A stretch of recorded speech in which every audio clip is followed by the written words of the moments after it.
women and children in the past 24 hours and is going to do it in the next 24 hours. And what can you do to try to stop it?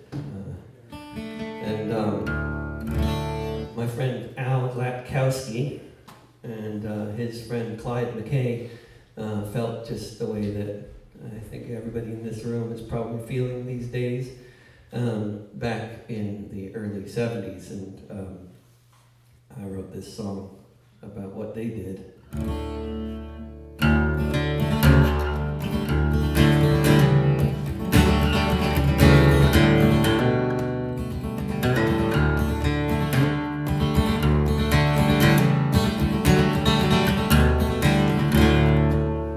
Gather round, I'll tell a story about a man I know, what he did across the ocean half a century ago. Death was raining from the skies all over Vietnam. Al and Clyde decided they had to try to stop the bombs. These two young men signed up to join the merchant marine, horrified by what they heard along with what they'd seen. They began to have discussions, they found a common goal. They joined the crew of the Columbia Eagle and then they take control. The ship was full of napalm, heading across the sea to be loaded on the planes and be dropped upon the country to burn the skin off people beneath it at the time. They vowed to break the law to prevent a greater crime. They thought they'd spend their lives in prison, or more likely they would die. But Clyde and Al agreed that at least they had to try to sail to Cambodia with all the napalm as well, where it might remain forever, the bombs that never fell.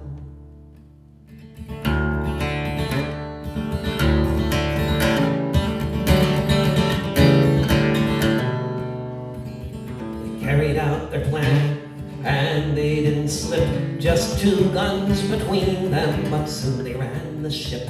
They brought it to neutral waters by seeing Nookville, that these bombs might never be sent to maim and kill.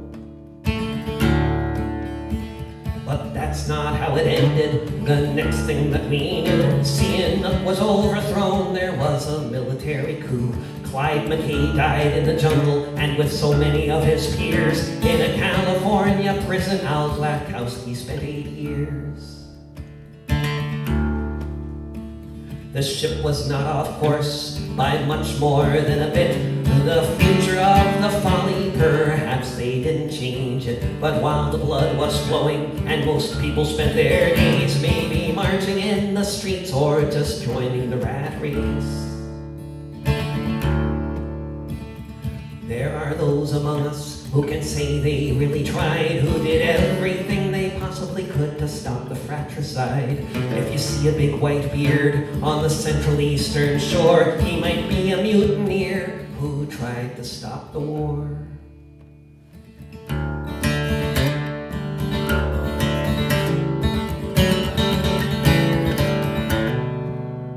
Gather round, I'll tell a story about a man I know, what he did across the ocean half a century ago.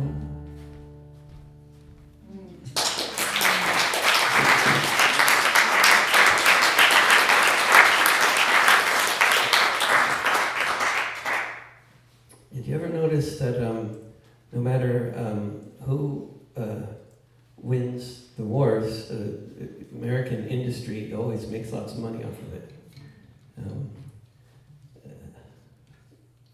What was that song called? I have them in alphabetical order, but then I have to remember the alphabet and remember the title, even if I don't have to remember all the lyrics. Okay, there it is.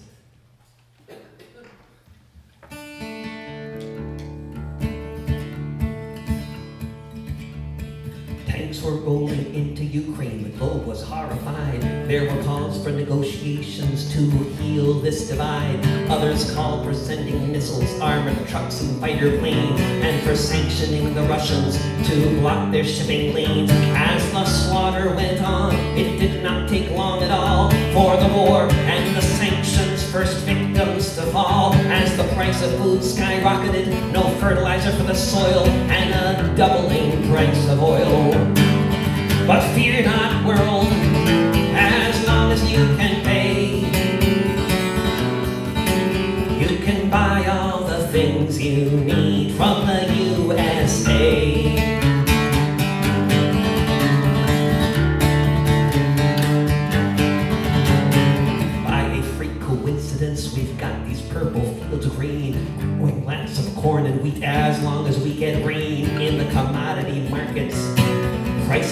quintupled. Good time to tighten our belts, get extra fit and supple. Don't know about that pipeline, who made it explode, but now that you've lost your main source from where the gas once flowed, 4 or 5 times the price, we've got all of it you need and a whole lot of corporate greed.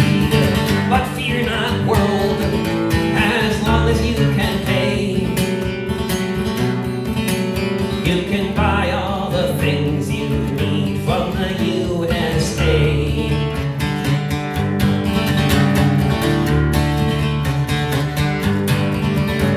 We've got your weapons too, in case you fear your neighbors, or the Russians or the Chinese start rattling their sabers. You might as well be ready for when that time arrives. You'll want to stock your Air Force up with these F-35s, and if your country gets destroyed in the process of resistance, as you're picking up the broken pieces, if you need assistance, we can sell you steel, glass, lumber, and concrete in victory or defeat.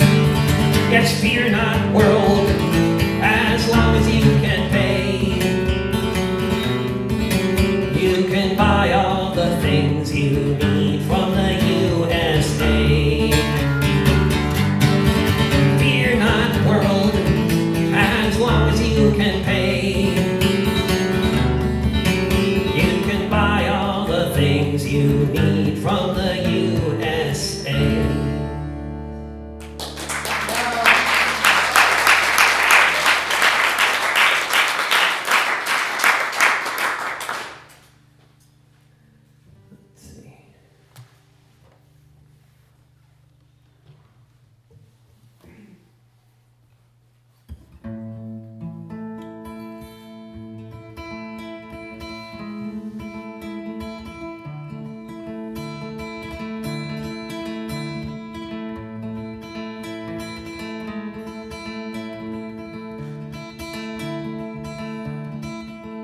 On the 25th of February, 2024, in protest against a US-sponsored genocidal war, as bombs were falling and exploding all around, burning up the bodies of the children on the ground, huddling in tents and just waiting to die, this young man could no longer stand to hear the cries.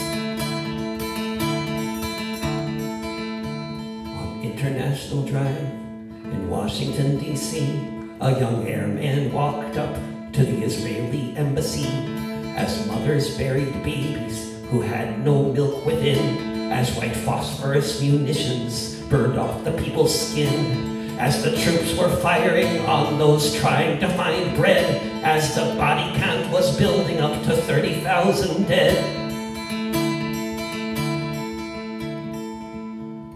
Dressed in his fatigues there on Embassy Row, he announced into the camera this was where he'd meant to go, an act of desperation and one designed to share the horrors of the crimes being committed over there, like a mirror to the world, so no one could look away from what's happening in Gaza every minute of each day.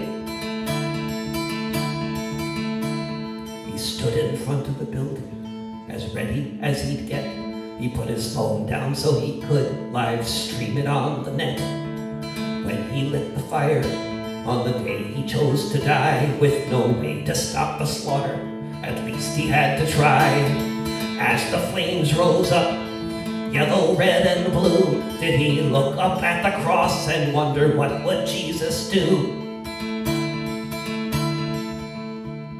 The Secret Service came to point a gun at Aaron's face. The airman didn't move, he just stood in place. He'd come to make a spectacle, that was understood. If he couldn't stop the war, he'd do what he could. As his body burned before us in an unmistakable sign, again and again he shouted out, "Free Palestine!" On the 25th of February, 2024,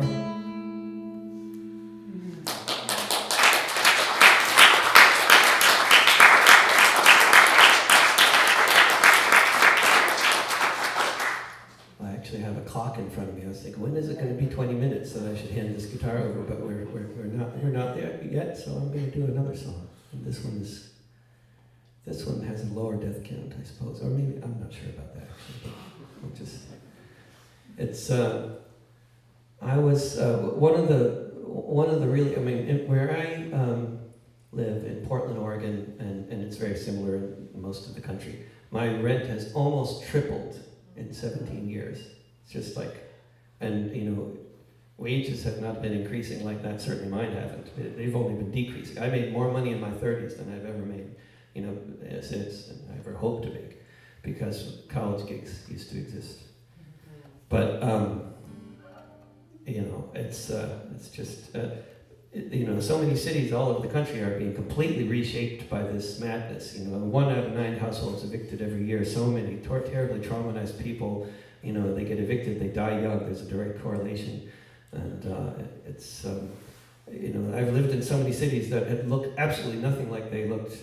You know, they looked nothing like they looked when I lived there, and usually I left because I was priced out of Boston, San Francisco, Seattle. Now I'm living in Portland.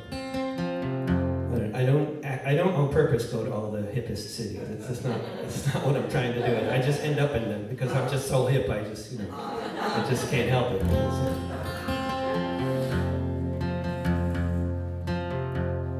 But it was so striking to read about the Highland clearances in Scotland, because people are under the impression there was some kind of a battle or some kind of like you know, the English came and kicked them all out. It wasn't anything like that. It wasn't anything like that.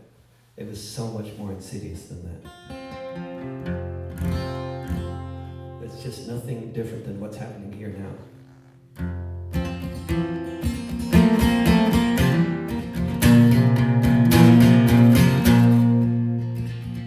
Once upon a century, people lived above this glen. There were 50 houses here with parents and their children.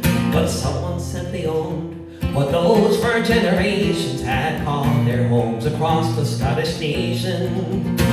Allotments kept on shrinking while the rent would only rise. One by one the broken crofters left the open skies, the frozen shores of Nova Scotia in a far-off colony, or somewhere else across the sea. Once upon a century, from the ways of old, from something like the golden rule to the rule of gold, it's just the logic of the market. Supply and demand says to drive the people from the land.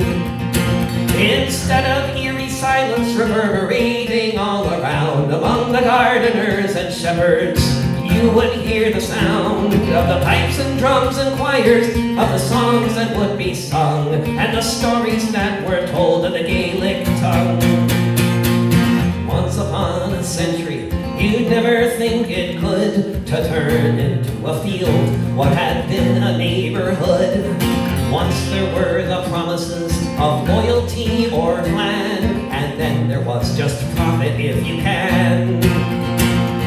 If we travel back to a different time and space, it was possible for most to afford to live someplace, but it's the logic of the market, each investor's conviction. More money is just grounds for an eviction.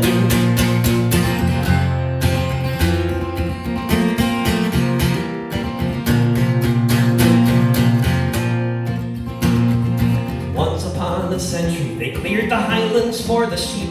Most folks did not resist as the rent became too steep. They packed their things and moved, scattered far and near. You'd never know that they once were here.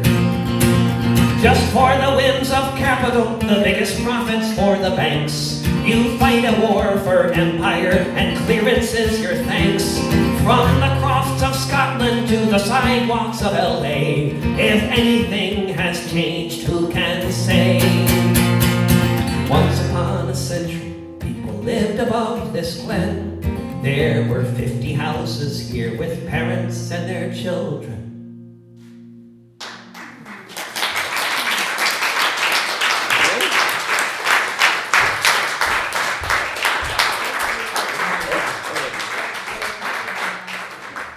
We're splitting this night up into 4 sets. So this is Ben's first set, and then I'll do my second set, and then he'll do his second set, just in case anybody needs to know what's happening.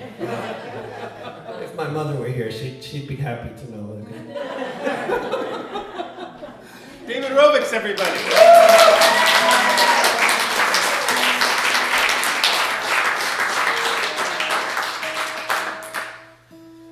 Well, I'm from Greenfield, Massachusetts, and it's about 2 hours west of Boston. And just south of me, about half hour, is Northampton, Massachusetts. And it was about mid-October in Northampton, Massachusetts, when a bunch of us went to the doors of the biggest weapons manufacturer in Western Massachusetts, right there in good old liberal Northampton. It's called L3 Harris. It's the 9th largest weapons manufacturer in the United States. And they are building weapons that are being sent to Israel right now, among other places. And we made that point.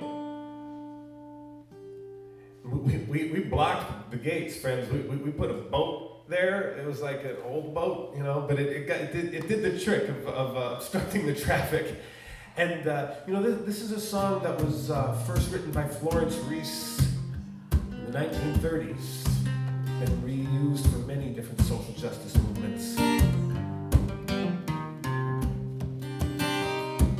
Come, people of Northampton, there's news we have to tell. This L3 Harris weapons plant is bringing us to hell. Which side are you on? Which side are you on? Which side are you on? Which side are you on? This corporation giant gets rich from weapons sales. Countries turn to chaos as constant war prevails. Which side are you on? Which side are you on? Which side are you on? Now, which side are you on? They're sending arms to Israel to cause a genocide. It isn't complicated for me to take a side. Which side are you on? Which side are you on? Which side are you on? Now, which side are you on? Politicians tell us how much they love Ukraine. They keep on sending weapons. It only brings more pain. Which side are you on? Which side are you on? I hear you. Which side are you on? Now, which side are you on? Glaciers, they are melting. Rivers are running dry. We must change our priorities or kiss it all goodbye. Which side are you on? Which side are you on? Which side are you on? Now, which side are you on? Resist the weapons makers. Don't listen to their lies. This world hasn't got a chance unless we organize. Which side are you on? Which side are you on? Let me hear you. Which side are you on? Now, which side are you on? Which side are you on? Which side are you on? Which side are you on? Which side are you on?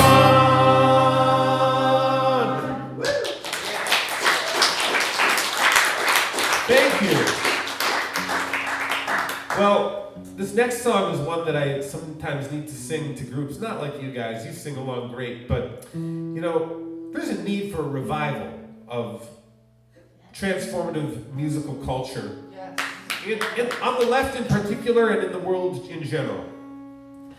And that's kind of what this song is about. You know, it talks a little bit about a TV show.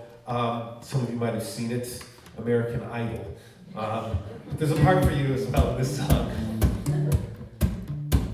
In America, and now in many countries on this earth, judges issue televised decrees on what a song is worth. Contestants seek fame, producers seek ratings, but no one sings along. That's the creed of the American idolization of song. Were you waiting for the queen and king of song to be crowned? Were you sedated or too cool to sing when the chorus came around? Has a strange idolatry placed a strain on our voices to train them to cower? 'Cause when we sing with purpose together, the idols lose their power.